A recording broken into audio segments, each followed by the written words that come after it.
Seguimos con las jornadas de escritura y pasamos a la segunda hora de hoy, que tras conocer cómo escribir un personaje, las sombras, las luces, hacerlo interesante, que sea real, que creo que ha sido una de las cosas que Elvira estaba plasmando muy bien, que si no te sale de tu interior no va a ser verídico y por lo tanto el lector no se lo cree.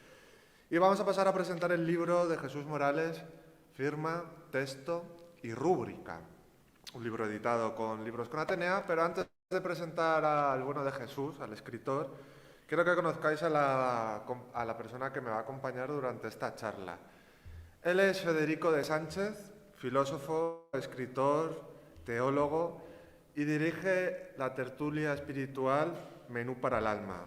Yo estoy agradecido de tener a Fede no solo en la editorial, sino también en mi día a día, porque comparto con él experiencias súper enriquecedoras. Pulsamos las emociones con nuestro estilo, con nuestra esencia, y expandimos y apapachamos la conciencia y el alma. Os recuerdo que con Federico estaremos este lunes en la Pasa Gym Bar, haciendo la primera grabación en directo con público de su podcast, Menú para el Alma, que va a ser un evento muy especial porque vamos a celebrar la Navidad en un recinto único que está en el centro de Madrid, en la calle San Bernardo número 7, y será este lunes a las 5 de la tarde, ¿verdad, Fede? Y a mí me hace mucha ilusión tener esa vivencia con él, esta entre otras muchas, como las jornadas de conciencia y espiritualidad que vivimos, las presentaciones del pasado y lo que nos acontece en 2023, que va a ser muy potente. Y Fede, la verdad es que tiene una capacidad de expresar, de hacernos conectar con nuestro poder y con nuestra conciencia y hacernos responsables de lo que somos y de lo que sentimos. Así que pido un fuerte aplauso para Fede. Ven para acá.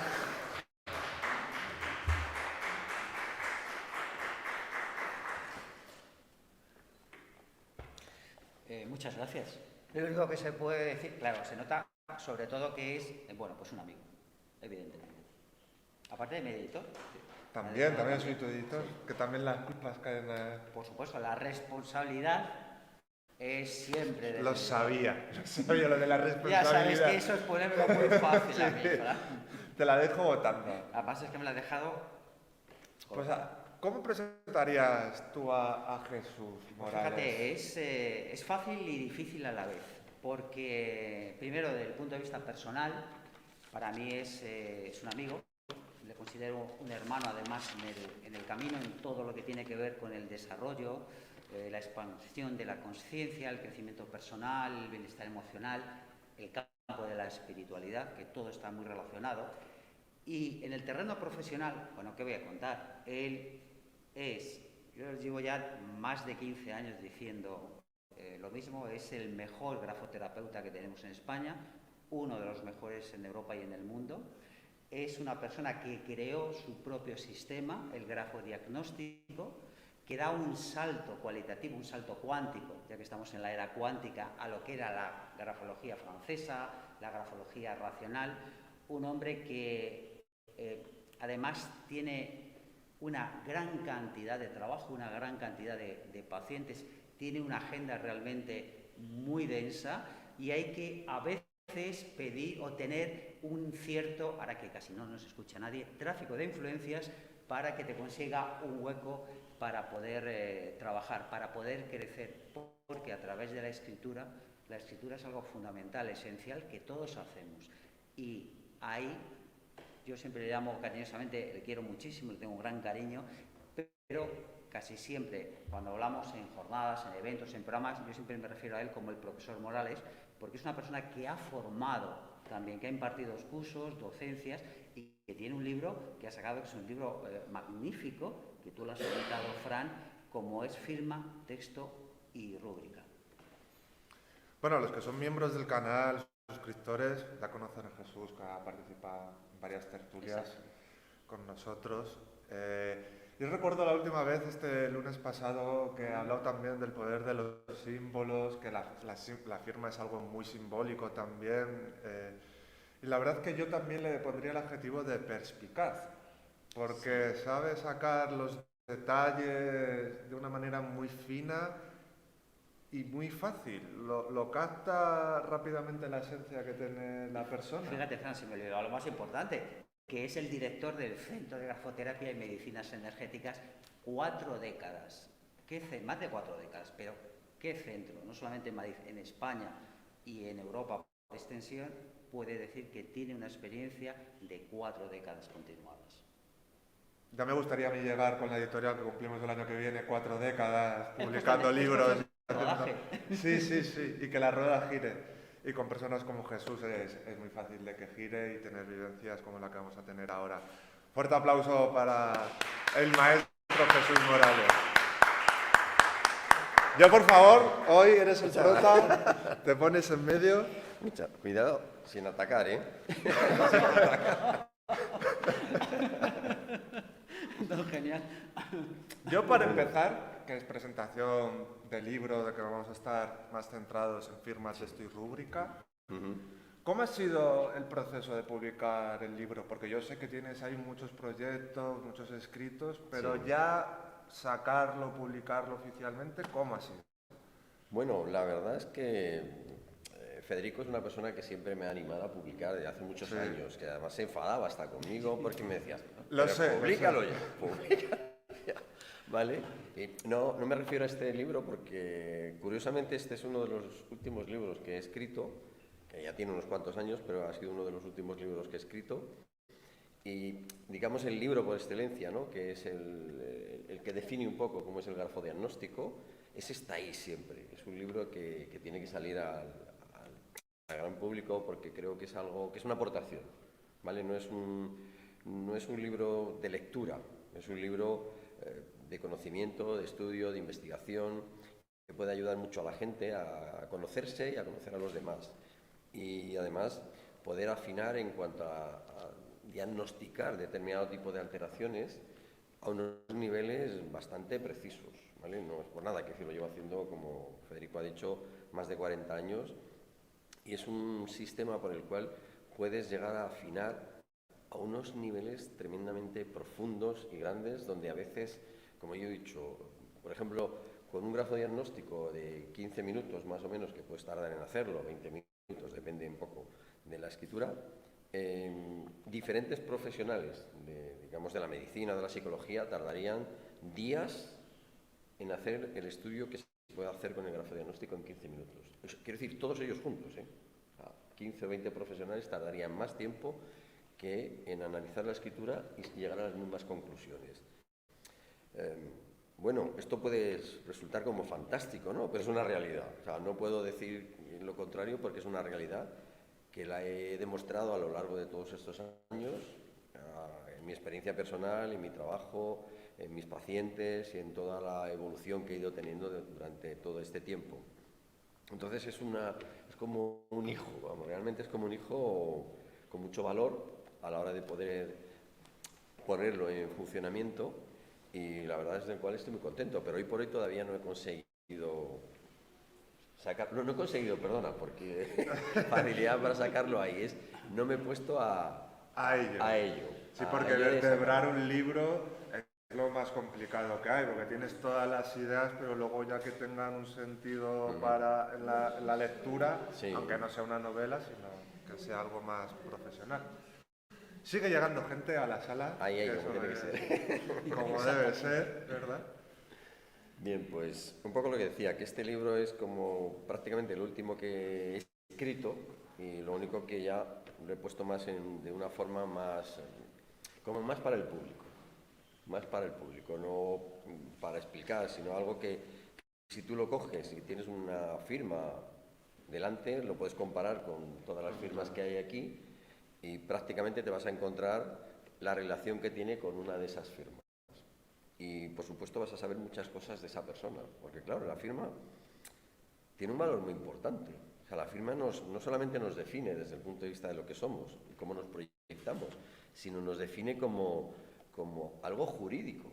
Es decir, tu firma, sí. claro, tú cuando haces una firma te comprometes judicialmente ante lo que sea, Por lo tanto, una firma es algo que te defiende, pero también te puede castigar. Es decir, en un momento determinado, una firma en un documento que no es el correcto te puede buscar un poco un compromiso complicado y inclusive la cárcel, ¿no?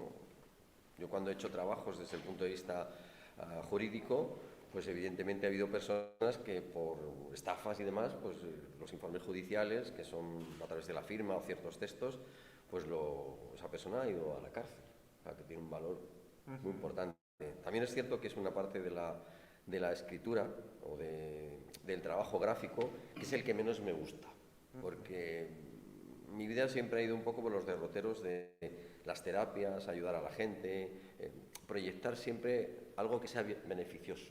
Y claro, tratar a veces con delincuentes pues es un poquito delicado, entonces no es un proceso como muy agradable, pero bueno, lo he hecho, ¿vale? Lo he hecho, pero no es la parte favorita, o que más sí, te llena a ti, o más te llega o te sale de los adentros. por supuesto, esa es la que siempre me da un poco de repelos. Sí.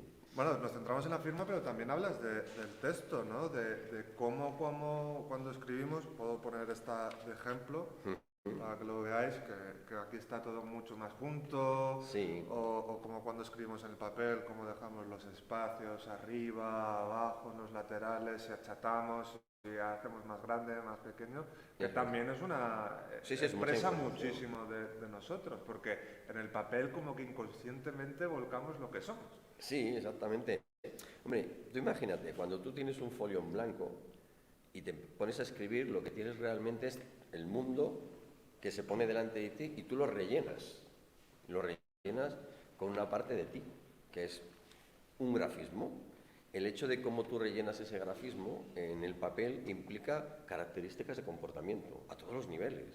O sea, es como, por ejemplo, yo qué sé, ahora mismo han entrado unas personas a la sala, se han sentado y se han quedado ahí tranquilas, pero puede venir alguien pegando gritos, o alguien gateando, o alguien llorando, no sé, es decir, son comportamientos que eso quedaría reflejado gráficamente en una escritura. Entonces, claro, cuando tú ves a alguien escribir y desarrollar toda una página, sabes un poco cómo se mueve en el mundo, qué es lo que quiere y además en qué parte del mundo se quiere mover mejor, porque hay gente que se pega muy a la izquierda en el texto cuando está escribiendo, y eso son personas pues, que tienen mucho arraigo al pasado, que les cuesta un poco a lo mejor evolucionar, que las cosas que le motivan en su vida son todo lo que han vivido, que bueno, sí que es cierto, somos lo que somos por lo que hemos vivido, pero no te puedes quedar enganchado ahí, tienes que ir evolucionando y quitándote cargas, porque yo siempre pienso que en este mundo hay que ir con la mochila ligerita. Lo más ligera posible. Lo más ligera posible, claro, tienes que llevar lo justo, indispensable. Es como, no sé, cuando vas al campo y te vas a dar un paseo de 2 horas, no te lleva la tienda de campaña, el saco de dormir, la cantimplora de 10 litros, que te vas a dar un paseo de 2 horas, entonces te puedes llevar, no sé, a lo mejor una botellita de agua si hace calor y bueno, si está lloviendo, pues a lo mejor una cachusca. Sí, o una capita de plástico para no mojarte, punto. ¿Vale? Y entonces en la vida siempre hay que ir ligero. Entonces, cuando una persona se pega a la izquierda, no va ligero. ¿Vale? Y entonces, pues igual, cuando una persona se pega mucho a la derecha, lo que está es buscando el futuro. Siempre está buscando el futuro. Pero claro, una persona que busca el futuro de forma permanente, ¿dónde llega? Pues a tener un grado de ansiedad. Porque claro, el futuro nunca llega. El futuro nunca llega. Siempre vivimos en el presente. Sí. O sea, el futuro es algo que no llega. Es una imaginación que también haces. Claro, tú dices, no, cuando tenga tango, cuando llegue... Claro, pero es que ¿va a llegar o no va a llegar? Eso no lo sabes. Lo único que sabes que existe es lo que has vivido y el presente. El futuro es algo muy aleatorio. Por eso, la gente que se pega, por ejemplo, en la escritura o en una hoja de papel en blanco, se pega siempre a la derecha y no deja prácticamente espacio a la derecha, vive en un estado de ansiedad, porque claro, como nunca va a llegar al futuro, pues siempre vive en ansiedad. Claro. Y por ejemplo, las líneas pueden ser ascendentes, descendentes, pueden ser cóncavas, convexas. ¿Qué importancia tiene esas líneas, esa escritura a la hora de definirlo? Igual que hablabas de los márgenes, por ejemplo. Bien, pues, por ejemplo, las líneas ya estamos hablando de algo que está proyectado, ¿vale? Algo que está proyectado en la escritura. Entonces, las líneas es el camino del día a día, ¿vale? Nosotros, por ejemplo, cuando cogemos una hoja en blanco y hacemos escribir a una persona, Yo nunca le digo cómo tiene que escribir, ni dónde se tiene que pegar, ni cómo tiene que torcer o no torcer los renglones. Es algo que tú dejas porque tú le das, dices, claro, este es tu mundo, rellena tu mundo. Entonces sí que es cierto que hay personas que cuando su estado anímico es positivo o les gustan las cosas que viven, cómo las están viviendo, lo que hacen es que generalmente tienden a subir la línea, siempre va en proceso ascendente. Cuando una persona está un poco triste, un poco cabizbaja, las cosas no le están funcionando bien, vive una situación negativa de vida, generalmente los renglones tienden a ir en un proceso descendente. Y, por ejemplo, hay otra forma que, como tú decías, es que el renglón es sinuoso. Es decir, son personas con bastante inestabilidad. No, porque, claro, si en menos espacio de tiempo haces cosas diferentes, pues evidentemente es que eres una persona inestable. ¿Por qué? Porque una persona estable dice, yo voy de aquí a esa puerta para salir a la calle de forma lineal. O puedo ir contento, o puedo ir triste. Pero si me pongo a andar, me paro, me doy un golpe contra la pared, me siento, me levanto, me voy para allá, en fin, para salir has hecho muchas cosas muy extrañas, por lo tanto estás inestable. Pongo este ejemplo muy generalizado, pues es una realidad. Pero ilustrativo. Pero lo importante es, claro, cuando tú le das ese papel blanco, en blanco, para que la persona cree, eso es. Lo importante es luego, ahí viene la parte tuya, como grafoterapeuta, como persona que ayuda a corregir esos problemas, trastornos, patologías, ¿no? Eso que es lo importante, lógicamente. ¿Cómo podríamos, para muchas personas que todavía dicen, bueno, pero esto cómo puede ser que yo a través de escribir que pueda corregir una patología, una enfermedad, una tendencia, un hábito que yo tengo que me está ocasionando un problema serio? Sí, vamos a ver, yo lo que descubrí hace ya muchísimos años es que la escritura es una proyección del sistema nervioso. Es decir, nosotros cuando estamos escribiendo lo que hacemos es proyectar a través de nuestro sistema nervioso un grafismo, porque evidentemente la escritura no aparece de forma espontánea de la nada, la escritura la ponemos nosotros. Es decir, nuestro cerebro lo que hace es proyectar, ¿vale? ¿Qué es lo que hacemos nosotros cuando vemos la escritura? Por ejemplo, tú lees el texto, si no conoces una forma de diagnosticar, digamos, a través de la escritura, tú conoces el texto y lo lees y ya está. Y entonces todo el mundo lo interpreta desde el punto de vista de lo que hay escrito. Claro, el grafodiagnóstico lo que tiende es a mirar, pues, el componente real que hay detrás, porque cuando tú escribes, realmente lo que estás haciendo es la unión de muchos vectores. Desde el punto de vista de la física, hacemos proyecciones vectoriales, vectores que son rectos, vectores que son curvos, y todo vector, que lo hemos estudiado todos en el colegio, pues tiene una línea, es decir, está compuesto de una línea, una dirección y tiene un módulo.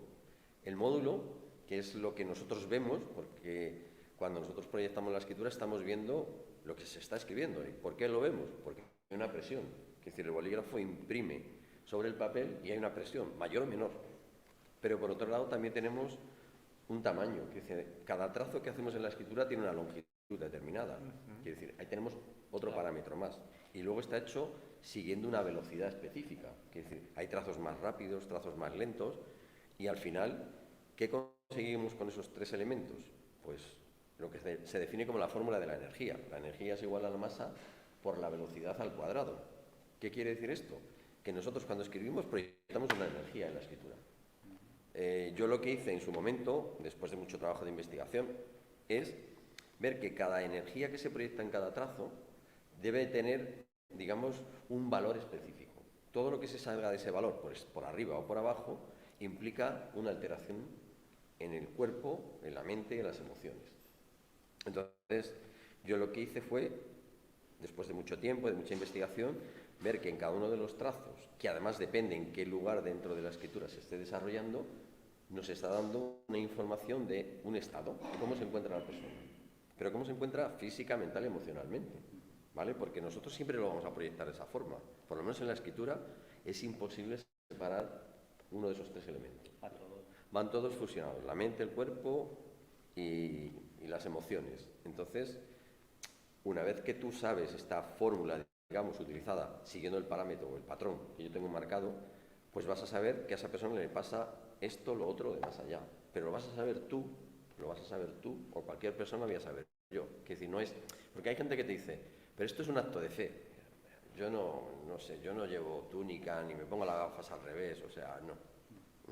Yo estudio, investigo durante muchos años y desarrollo una metodología. Experiencia, empírico, metodología. Claro que, es decir, si cualquier persona lo puede hacer, cualquier persona lo puede poner en la práctica, es algo que es del conocimiento público. Es decir, no es nada, pues eso, que yo me esté inventando.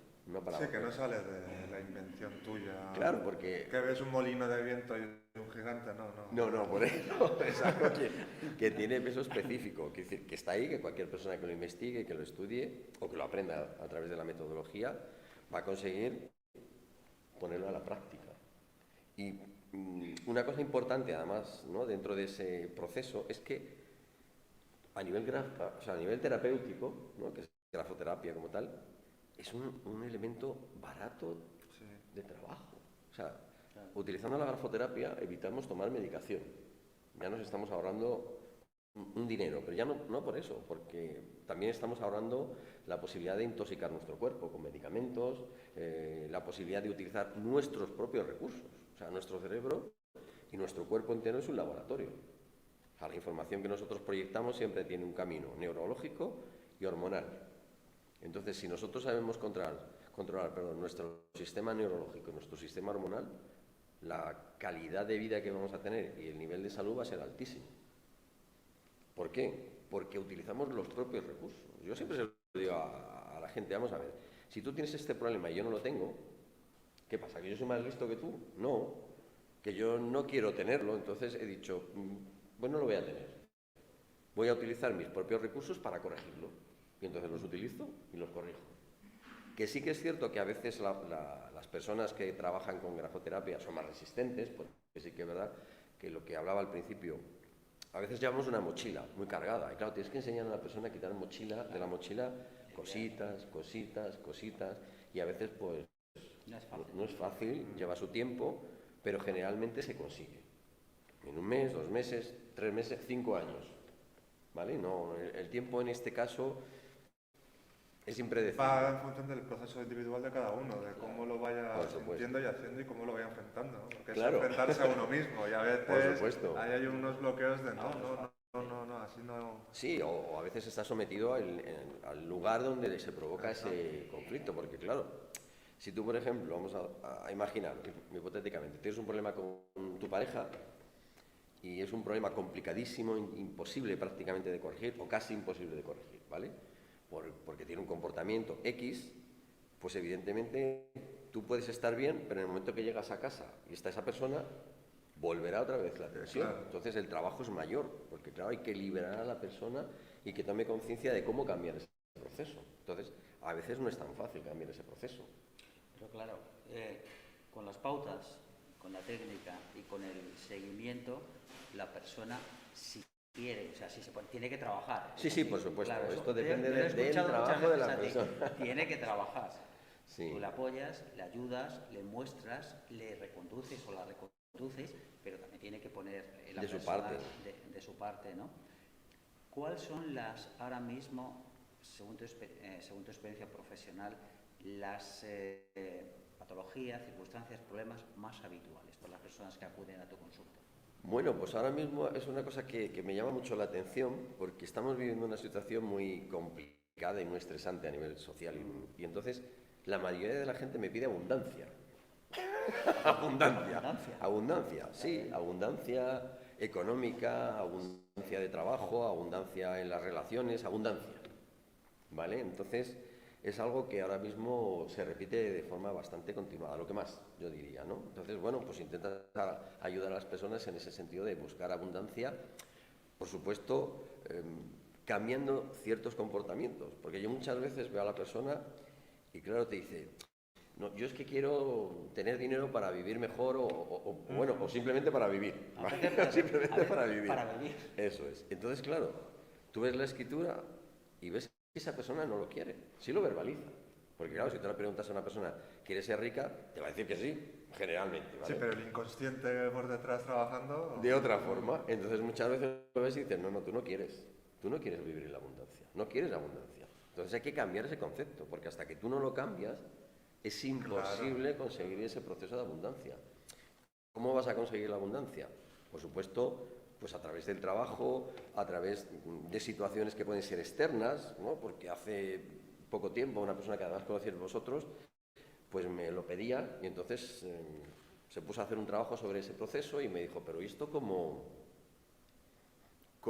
¿Qué hago? Digo, no, tú deja y el universo hará su trabajo. Y entonces al cabo de un mes o así me dice, oye Jesús, que se ha muerto una tía mía y me ha dejado a mí la herencia.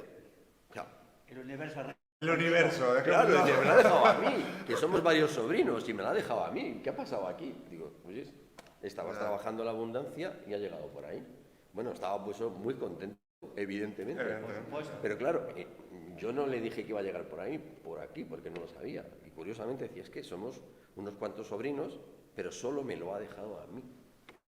No sé por qué. Claro. Digo, pues supongo que habría algo, ¿no? Una relación. Abrirnos a la vida, evitar tanto bloqueo, tanto Exactamente. conflicto. Pero también es asumir tus percepciones y el proceso terapéutico es la responsabilidad del paciente, o sea, no es una responsabilidad del terapeuta, porque no. el que tiene que dar los pasos, el que tiene que tomar la acción, el que tiene que tomar conciencia de que, ¿y por qué estoy pidiendo abundancia si realmente no quiero abundancia?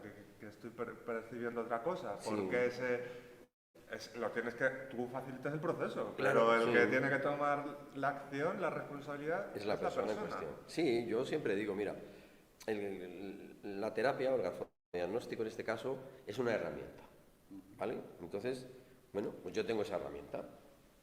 El universo me ha proveído de esa herramienta, ¿vale? Un día me iluminé, si queréis verlo así, o estaba... O en tu camino apareció. Evidentemente, mucho trabajo, esfuerzo, otro tipo de conocimientos a otros niveles, pues me dieron muchas pautas para poder llegar a este paso, ¿no? Entonces, yo lo que hago es enseñar a la persona a utilizar esa herramienta. Porque claro, si tú me dices, es que tengo que apretar este tornillo y la única herramienta que tengo es la uña. Lo llevamos complicado. Te vas a quedar sin uñas y sin dedos. Por ejemplo, ¿no? Entonces, yo sé que para apretar ese tornillo específico necesita este destornillador. Entonces le doy el destornillador y le digo cómo se aprieta. Pero lo aprieta la persona. Lo que tiene que apretarlo. Claro. Si tú luego puedes coger ese destornillador y decir, bueno, otro día. Pam, claro, otro día. No, a ver, te estás equivocando. Claro. Si quieres apretarlo, esta es la forma y así tienes que hacerlo. Pero el apriete lo haces tú, no lo voy a hacer yo. Como tú dices, al final, yo simplemente lo que hago es poner al servicio de los demás esa herramienta. Yo te tengo que agradecer que nos dejaras ahí la caligrafía ideal, porque yo la practico por las mañanas. Y es un buen ejercicio, porque además es muy meditativo, porque estás concentrado en lo que estás haciendo. Sí. Pero yo quería, espero no ponerte en un compromiso, pero he tenido una experiencia de una persona que es del este de Europa, que es bielorruso y su lenguaje de nacimiento es el irílico, que es otra simbología.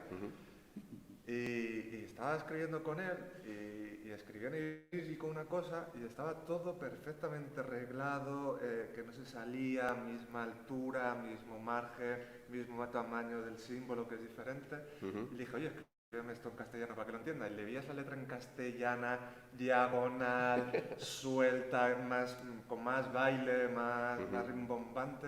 Y yo le preguntaba, ¿pero en el colegio os daban caña? Me decían, a mí en el colegio como me saliera un poquito del cuadrito me daban un reglazo. Directamente, ¿no? Claro, pero ahí hay una dualidad, ¿no? Hay como dos sistemas que tiene el dentro incorporados perfectamente. ¿Eso a qué se debe? ¿A que tiene dos personalidades o dos maneras de enfocar la vida? ¿O por qué? ¿Sabes qué pasa? Es muy curioso. Que ha ido a los colegios en los dos lados, ¿eh? Claro, pero ¿sabes qué pasa? Que a veces la enseñanza de dos culturas diferentes puede haber ciertas connotaciones gráficas. Por supuesto que cuando tú estudias los trazos te das cuenta que están iguales. Pero claro, desde el punto de vista de lo que es las diferentes escrituras, porque son diferentes, sí que puede haber aparentemente una diferencia. O sea, yo, por ejemplo, una cosa que me pasó hace mucho tiempo con un humorista español muy famoso, no voy a decir el nombre, pero es un señor muy famoso. Lo dejamos ahí. Sí, se me está viendo. Por si lo está viendo. Pues este hombre era tartamudo. Ajá. Entonces, yo me acuerdo que en alguna serie le vi trabajando y tartamudeaba en la serie. Entonces yo pensaba, como yo creo que la mayoría de los españoles, que lo hacía a propósito En papel. en el Como papel. papel. Entonces yo, bueno, vine a la consulta y me di cuenta que no, que es que era tartamudo, ¿vale?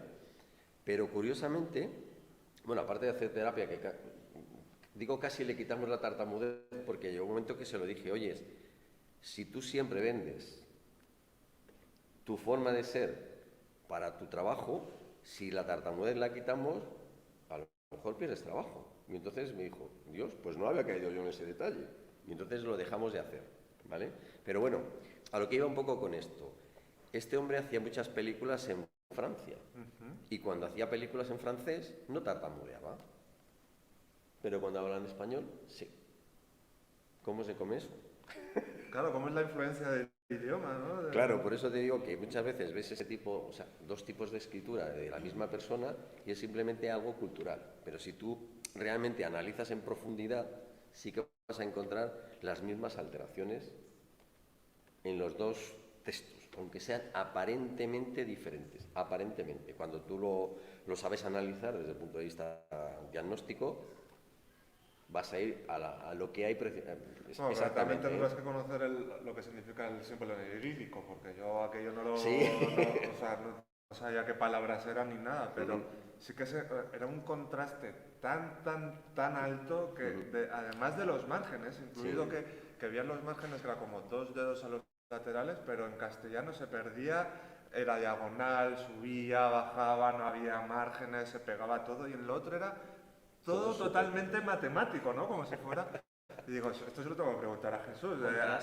Sí, pero vamos, eso ya te digo, puede pasar por eso, porque al ser dos culturas diferentes y Sí, dos dos formas de modelos, escritura diferentes, puede haber ese tipo de proyecciones. Pero te aseguro que cuando tú analizas el trazo o los trazos de las dos escrituras, vas a llegar a las mismas conclusiones. Sí, porque repite siempre esos patrones. Es decir, el sistema nervioso tiene registrado en el cerebro patrones de comportamiento y entonces lo va a proyectar siempre de la misma forma, ¿vale? Quiere decir, puede haber ciertos matices, por eso, porque hay cosas que en una cultura se hacen y en otra cultura no se hacen, ¿vale? Entonces, claro, hay cosas que aquí pueden ser normales, no sé, aquí yo no veo a ninguna señora con velo, pero si te vas a algunos países, sí, lo normal sería llevar velo.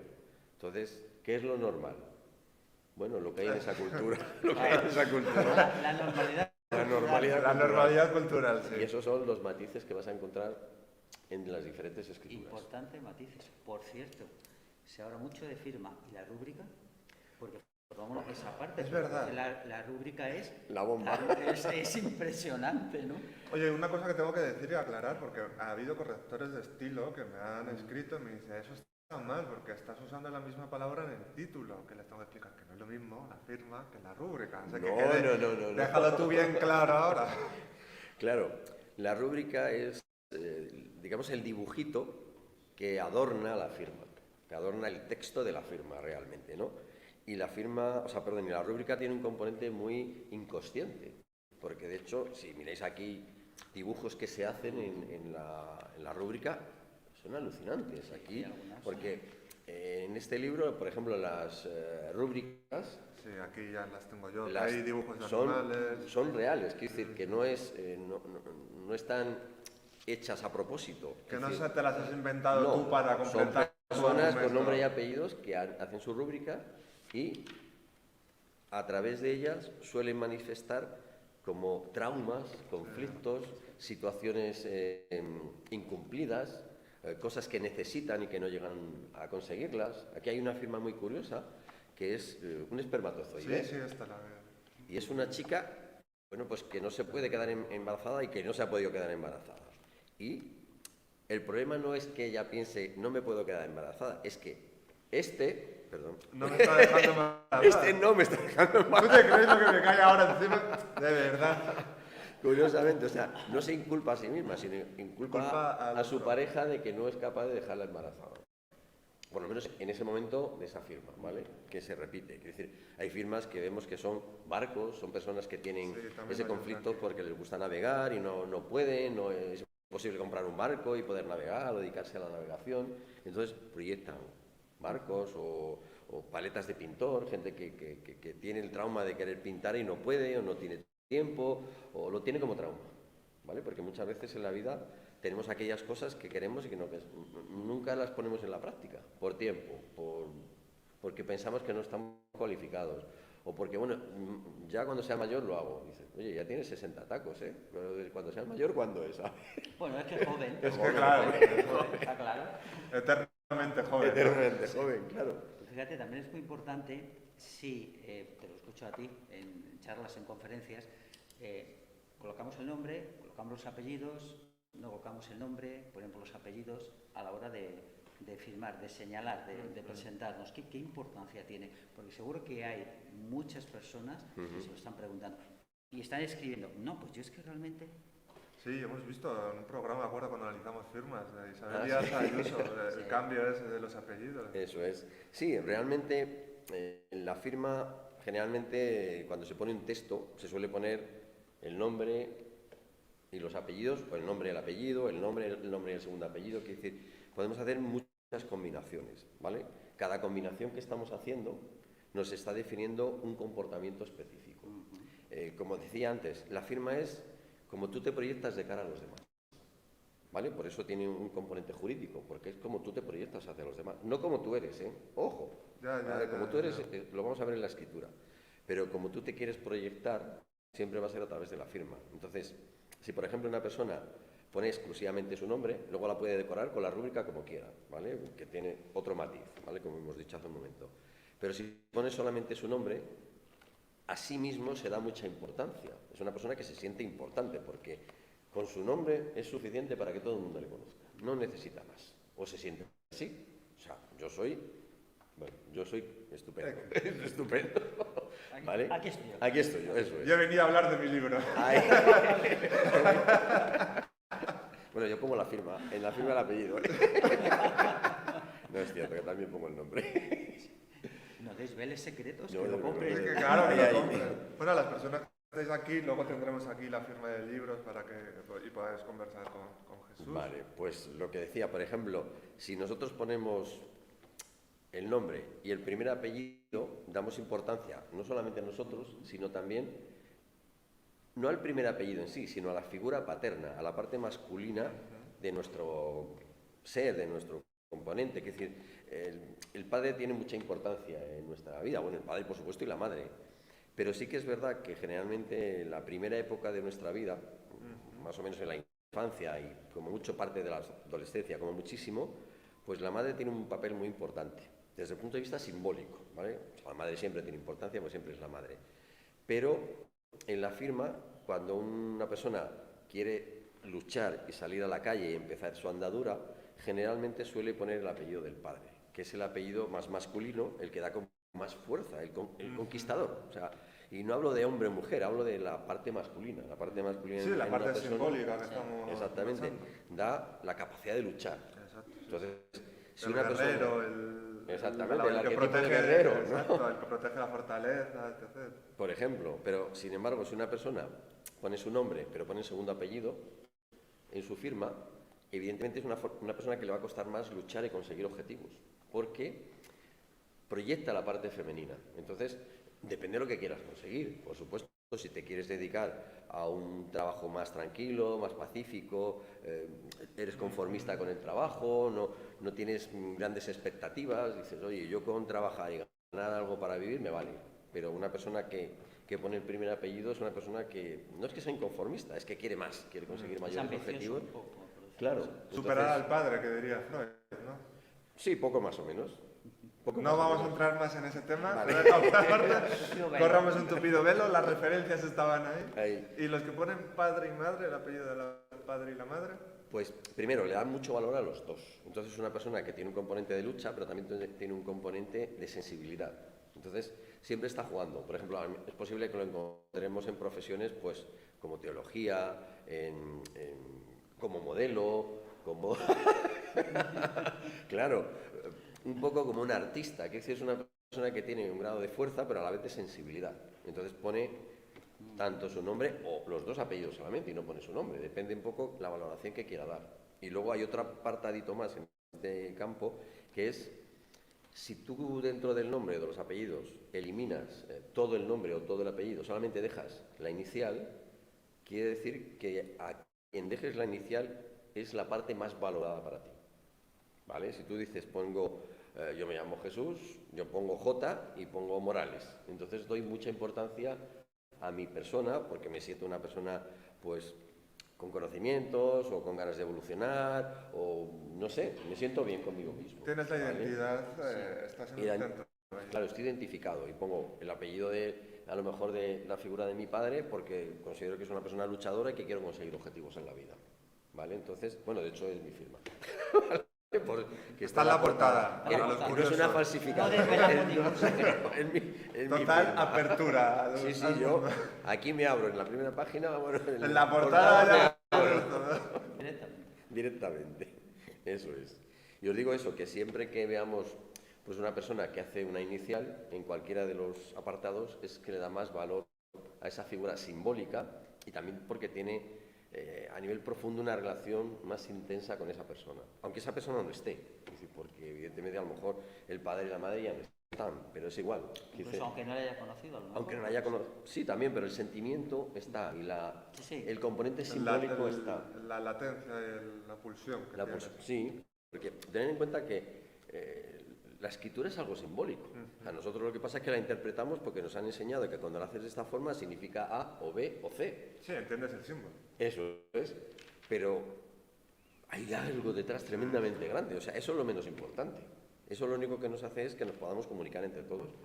Pero claro, lo que hay debajo de eso es la bomba, porque es que es la persona en su más, digamos, esencia, es la persona. Entonces, los textos que, por ejemplo, nos encontramos no sé, yo que he hecho, el primer libro que escribí, que era sobre Champollion, pues... Un menudo libro, además, es una joya. Sí, además... Casi un incunable, podemos decir. Sí, pues claro, en ese libro buscas a esa persona que falleció hace, no sé, 300 años, pero eso sigue latente, quiere decir, como era, y esa esencia está proyectada en un manuscrito, quiere decir... Cuando nosotros estudiamos un manuscrito, presente o pasado, vamos a saber cómo era esa persona en ese momento. Por supuesto, con los matices de la época donde vivía. Porque claro, nosotros vemos escrituras de la Edad Media y son escrituras que tienen rasgos de mucha agresividad. O sea, son trazos muy agresivos. Pero claro, es que allí te decían guapo y sacaban la espada. ¿Cómo? ¿Cómo que guapo? Sí, bueno, o aquí en la península que teníamos diferentes religiones y tal. Yo me acuerdo de cuando estuvimos en Cabra que vi firmas de sangre, porque antes tenías que decir que tu sangre era la buena, la oficial, y los judíos como firmaban la falsificaban, que luego veían los documentos de tierra y iban por otro lado. Cristiano viejo. Sí, cristiano viejo, ¿qué dirían? Yo volviendo a la rúbrica, porque me parece muy curioso lo de los espermas, también hay animales, pero las formas del cuerpo, por ejemplo, en el libro vemos una que es un pie. Sí. Cuando ponemos la parte de nuestro cuerpo, un pie o una cabeza, una mano, ¿qué estamos queriendo representar o qué estamos exponiendo? Pues mira, puede ser desde que es un órgano que nos genera cierto trauma. Hay gente que, por ejemplo, los pies le dan asco. Verlos o tocarlos o tiene cierta repulsión. Entonces proyecta un pie en su escritura como algo repulsivo, algo que no le gusta. Entonces es algo que siempre intenta alejar. Por eso decía que la rúbrica tiene un componente muy emocional y muy traumático, porque siempre proyecta aquello que no hemos conseguido o aquello que no nos gusta. Por eso a veces se pintan órganos, ¿vale? Donde hay conflictos con ese órgano. Y también la simbología, ¿vale? Que conlleva el órgano en cuestión. Entonces, hay muchos dibujos muy extraños y luego, bueno, pues están las firmas más, no sé, sencillas. El otro día hablaba con una paciente de Barcelona y entonces es una mujer muy lanzada, bueno, lleva una empresa muy grande, es una máquina de trabajar. Y entonces me decía, pero Jesús, ¿por qué yo soy así y no puedo cambiar esto? Digo, vamos a ver, vamos a analizar tu firma ahora mismo. Mira tu firma, ¿qué ves ahí? Pues no sé, mi nombre, mi apellido y una rúbrica. Digo, ¿pero qué ves ahí? No veo nada. Vamos a ver, te empiezo a definir. A la derecha, digo, ¿no ves como la cabeza de un pez? No, pues tío, pues sí que es verdad. Digo, ¿y cuántos dientes tiene ese pez? Dice, uy, ¡buah! Muchísimos. Digo, ¿y la cola? Dice, coño, si es un tiburón. Digo, pues ya sabes lo que eres. Claro. Un tiburón. Un tiburón. Has llegado al punto Al donde querías punto. llegar, Claro.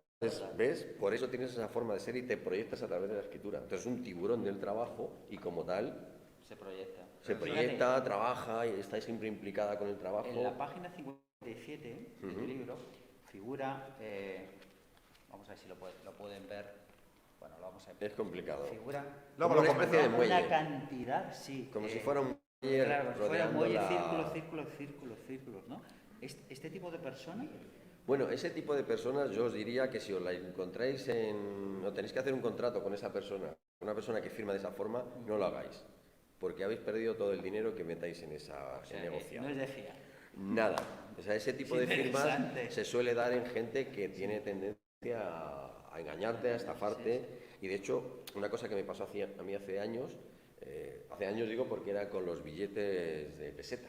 O sea, los billetes de peseta no digo de una peseta, digo de 100 pesetas. Los que duraban más, ¿verdad? Ahí.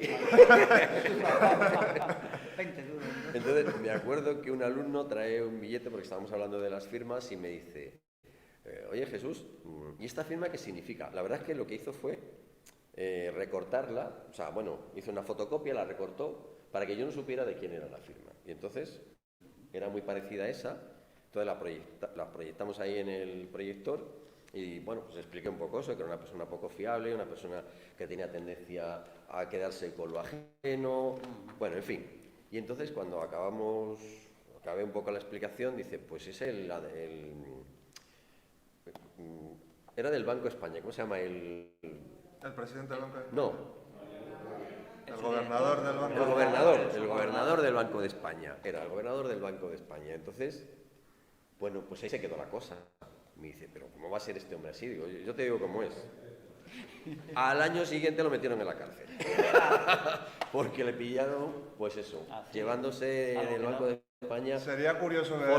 folios en blanco. Sí, No, en blanco no estaba. Bueno, en negro se lo llevó, ¿no? Folios en blanco. Que estaban ya fotocopiados. Que los llevaba. Claro, sí. Es para liberar carga. Quiere decir más que nada. que, claro, tú piensas que una persona... Para quitar de determinada carga. manera- Es que en el stock no te cabe tanto No te papel cabe en tanto negro. papel. En una prueba de solidaridad. Ay. Hombre, ahora no ha habido la cárcel. ¿no?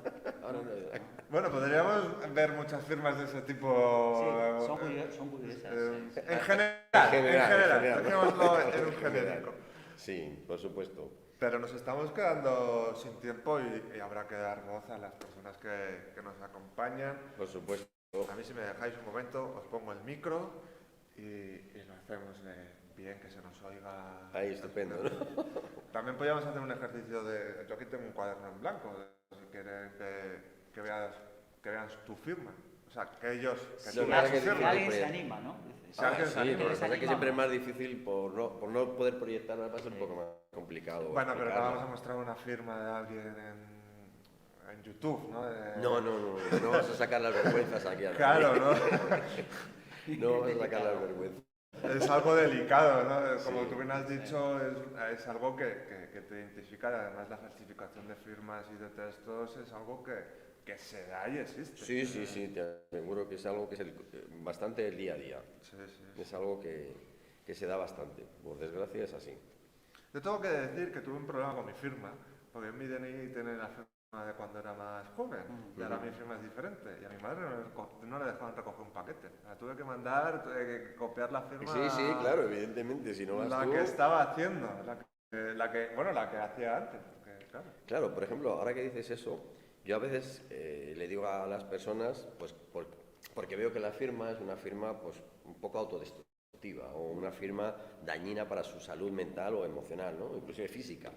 Entonces le digo de cambiarla, ¿no? Y esta firma hay que cambiarla e ir modificándola hasta conseguir una firma más de acuerdo a lo que tú eres. Porque claro, cuando tú vas cambiando a través de la grafoterapia, ya hay cosas que no te identificas, entonces quieres cambiarla. Porque claro, tú eras de esta manera, seguías un patrón y de repente te das cuenta que ese patrón no lo quieres seguir porque no te iba bien. Y entonces, claro, la firma ya te pone a veces en una situación un poco peliaguda contigo mismo. Entonces, ¿Cuándo realmente la firma tiene valor? Cuando la firma la proyectas ya en un carnet de identidad nuevo, porque eso ya te identifica Sí, es a lo que todos los hice. niveles, porque si una, no, claro, no termina de funcionar pedí una correctamente. cita inmediatamente con O sea la que policía. lo cambiaste. Sí, Lo sí, cambiaste, no, la tengo claro. que cambiar porque las citas, bueno, la burocracia. Bueno, las cosas del palacio van siempre despacio. Sí, sí, Sí, sí. pero es Y importante. yo que somos aquí majestades en nuestro trono. Por eso lo digo. Pues digo eso, que sí que es cierto que es importante que una vez que se cambia la firma, no sea solamente un acto puntual, sino llevarlo al documento nacional de Hacerlo identidad.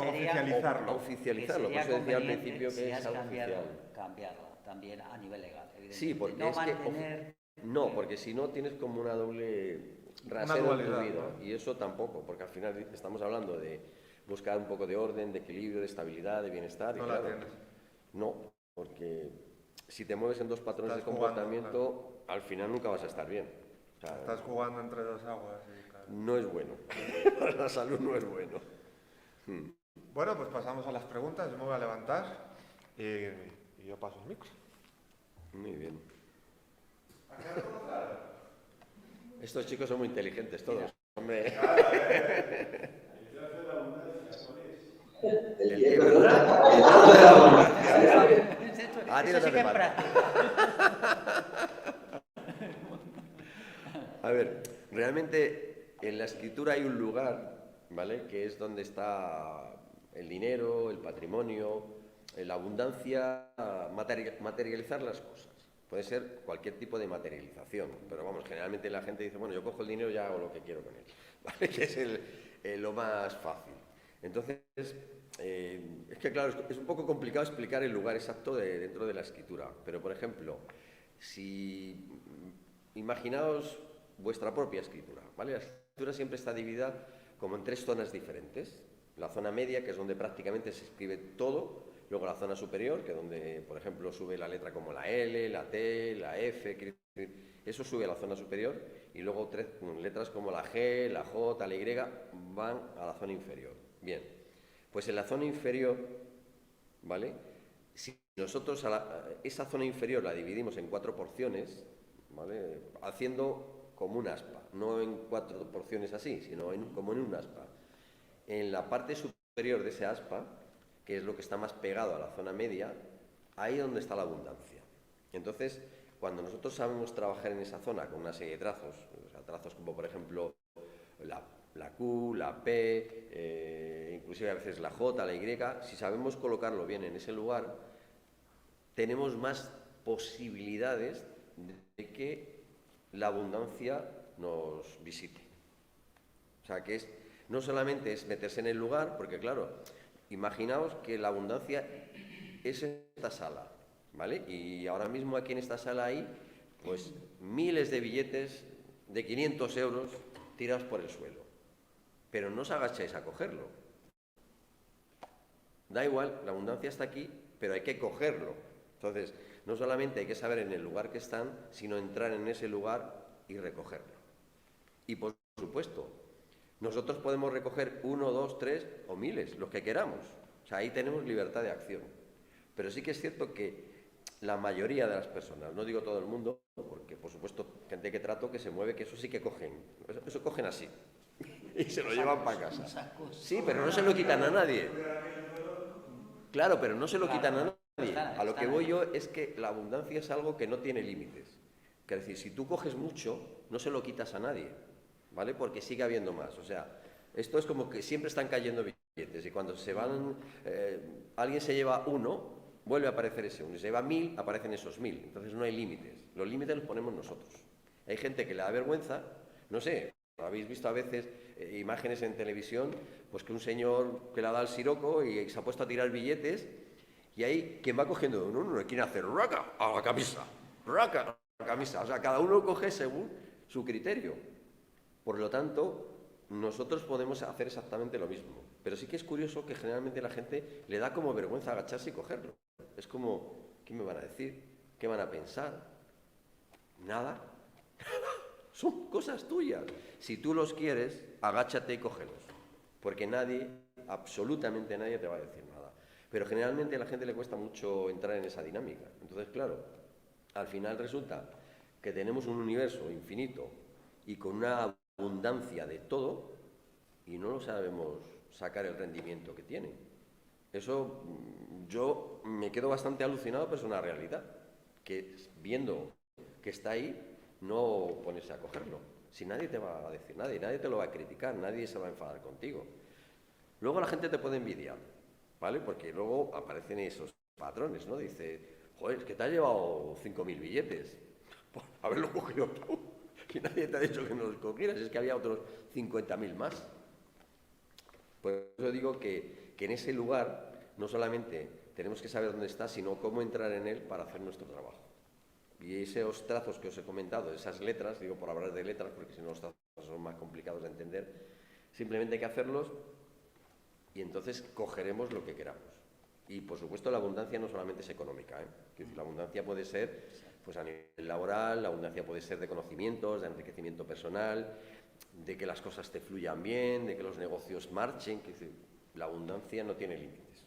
Generalmente siempre lo llamamos, parece, al plano del dinero, pero es uno más de todos los que hay, es uno más. Y no es generalmente el más importante. Pero bueno, ahí queda. ¿Alguna pregunta? ¿Alguna pregunta, alguna duda, algún comentario, alguna reflexión? A mí me llama la atención, por ejemplo, cuando he visto a gente mayor que ha ido envejeciendo, cómo en un momento dado han ido cambiando la letra, a veces hasta olvidándose de firmar o la rúbrica que hacían. Y sí que es verdad que va siendo como mucho reflejo del que es un reflejo de la persona, ¿no?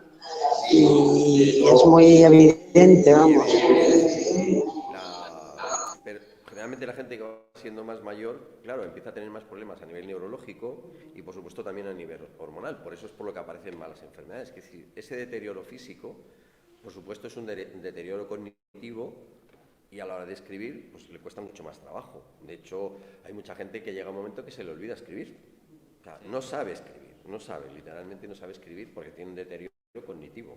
Entonces, la escritura, siempre digo, es un reflejo de cómo tú eres, de tu estado y, por supuesto, de tu salud. Pero un poco lo que decía al principio, también se puede modificar, ¿vale? Quiere decir, si tú tienes algún tipo de deterioro, lo puedes ir modificando progresivamente utilizando tus propios recursos, que es que los tenemos.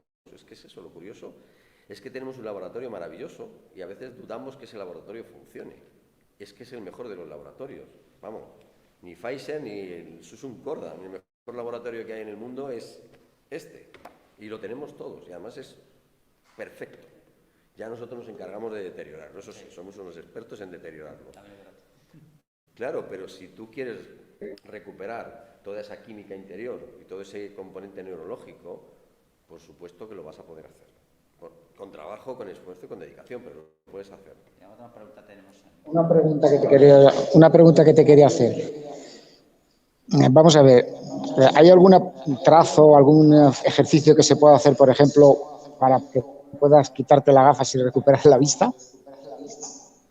Vamos a ver, sí que hay un trazo. Yo siempre... Es un trazo que yo no lo hago, o sea, yo lo hago mal, quiero decir. Yo lo hago mal, ¿vale? Por eso tengo que utilizar gafas para ver de cerca. Pero sí que hay un trazo que se proyecta. El hecho de trabajar sobre ese trazo implica que al cabo de un tiempo bastante largo, porque el problema de los ojos es que son unos órganos muy duros, aunque parecen que son muy blandos, son muy duros, y entonces cambiar un poco la estructura del ojo, que generalmente cuando se pierde la visión es porque el ojo se alarga, se abomba. Entonces, volver a recuperarlo se puede llegar a conseguir a base de mucho trabajo y de mucho esfuerzo con grafoterapia, pero se puede conseguir. Pero os digo, es muy lento el proceso, sobre todo si se utiliza a determinada edad, ¿vale? Cuanto más mayor seas, el deterioro lleva más tiempo y las posibilidades de corregirlo se alargan en el tiempo. Pero, por ejemplo, yo pongo como ejemplo algo muy directo dentro de mi familia, ¿vale? Es decir, mi hija cuando era pequeña, tendría 8 o 9 años, pues, bueno, parecía que no veía bien o que tenía problemas con la vista y tal. Y entonces, pues, lo típico, la llevas al óptico y te dicen, pues, esta niña tiene que llevar gafas porque no ve bien de cerca y tiene que ponerlas. Entonces, pues, se le hizo unas gafas, empezó a usarlas y yo dije, bueno, esto es un coñazo. Y además a ella tampoco le gustaba, porque siempre ha sido muy presumida. Entonces le dije, Begoña, tienes que hacer esta terapia. Se puso a hacerla y en 6 meses se quitó las gafas y se acabó las gafas. ¿Vale? Pero os hablo de una persona con una edad muy juvenil, muy pequeña todavía, y la recuperación fue bastante rápida. En personas más mayores la recuperación se puede llevar años, ¿vale? O sea, años, no digo meses, años. Pero sí que es posible conseguirlo. Lo que pasa es que, bueno, a veces cuando una terapia está puesta a años vista, pues a veces la gente le cuesta trabajo ponerla en funcionamiento. Pero sí que es cierto que si se hace, se consigue el objetivo. Eso seguro. Vale, ¿alguna cosa más?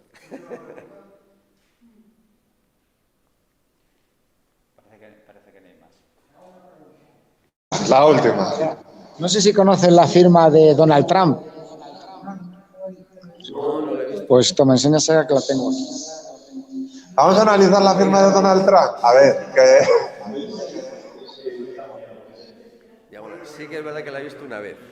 Sí que la vi una vez, lo que pasa es que, bueno, Voy a ponerla aquí para que la vea la gente, porque es Donald Trump, ¿vale? Ahí está la Sí, firma. es que tiene un montón de Ok. puntos. sí, Pero yo te la paso aquí en el móvil para... vale, ya está. Es que ¿Os acordáis que antes os he hecho el comentario de que en la Edad Media los trazos eran muy violentos y muy agresivos, como estos, que decir, la gente escribía muy siguiendo ese patrón, con muchísimos trazos muy agresivos, y eso define a una persona con cierto grado de violencia, agresiva, impulsiva, dominador, que no se equivoca nunca, que siempre hay que llevar la razón y que, bueno, que saca la espada en cuanto le dicen qué guapo estás. Creo que le define bastante bien. Hay algunas cositas así a nivel más profundo, pero bueno, yo creo que para lo que conocemos realmente de este señor, le define bastante bien. Pero fijaos un poco, que es una especie de letra casi de la Edad Media, ¿no? Que era una letra tipo alemana, con esos trazos con muchos picos. No me acordaba yo, lo había visto, sí, pero hace ya tiempo. no sé si hay alguna No, la más, última, podamos ya. porque Claro. vamos a pasar a la firma, Por eso, sí. que estamos en un espacio público. Muchísimas gracias a todos, a todas, por haber participado en estas jornadas de escritura que hemos tenido hoy. Yo tengo que reconocer que esto es un testeo para lo que va a acontecer el año que viene, que os vamos a esperar en un sitio emblemático de Madrid, que van a salir las segundas ediciones de Mi Querida Familia, porque este año publicamos 3 libros, ya los últimos 3, y el trimestre que viene van a estar dedicados a los escritores que empezasteis aquí en la editorial, con aquel logo, ¿os acordáis? Y vamos a sacar ya los libros en la Casa del Libro y vamos a romper otro techo de cristal. Perfecto. Yo estoy súper agradecido de que forméis parte de mi familia literaria y humana y de verdad muchísimas gracias a todos. Fuerte aplauso. Gracias.